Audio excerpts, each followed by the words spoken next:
സങ്കീർത്തനങ്ങൾ 90-15 നീ ഞങ്ങളെ ക്ലേശിപ്പിച്ച ദിവസങ്ങൾക്കും ഞങ്ങൾ അനർത്ഥമനുഭവിച്ച സംവത്സരങ്ങൾക്കും തക്കവണ്ണം ഞങ്ങളെ സന്തോഷിപ്പിക്കണമേ എന്ന് ദൈവപുരുഷനായ മോശ ദൈവത്തോട് പ്രാർത്ഥിക്കുന്നുവല്ലോ.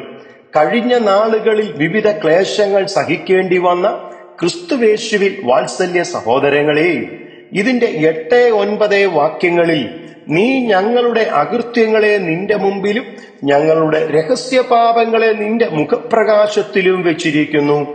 ഞങ്ങളുടെ നാളുകളൊക്കെയും നിന്റെ ക്രോധത്തിൽ കഴിഞ്ഞുപോയി.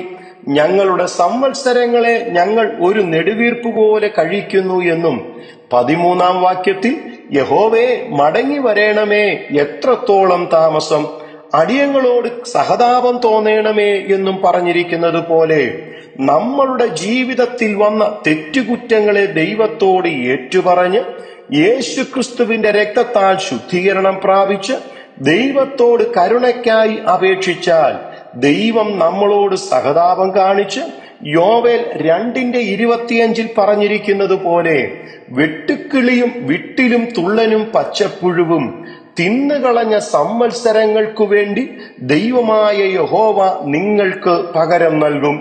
അതിനാൽ ഇതിന്റെ 15, 16, 17 വാക്യങ്ങളിൽ കാണുന്നത് പോലെ നമ്മളുടെ ദൈവത്തിന്റെ സന്നിധിയിൽ ഉപവാസത്തോടും കണ്ണുനീരോടും നമുക്ക് പ്രാർത്ഥിക്കാം.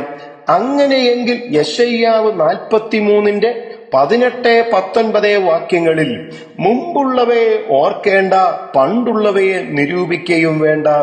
ഇതാ ഞാൻ പുതിയതൊന്ന് ചെയ്യുന്നു, അത് ഇപ്പോൾ ഉത്ഭവിക്കും, നിങ്ങൾ അത് അറിയുന്നില്ലയോ?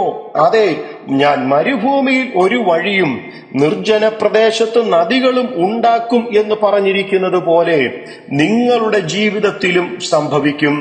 നമ്മളുടെ കർത്താവായ യേശുക്രിസ്തു ഇന്നും ജീവിച്ചിരിക്കുന്ന നല്ല കർത്താവായി നമുക്കുള്ളതിനാൽ കഴിഞ്ഞ നാളുകളിൽ നിങ്ങൾ ദുഃഖിച്ചു നടക്കേണ്ടി വന്നതിന് തക്കവണ്ണം ദൈവം നിങ്ങളെ സന്തോഷിപ്പിക്കും.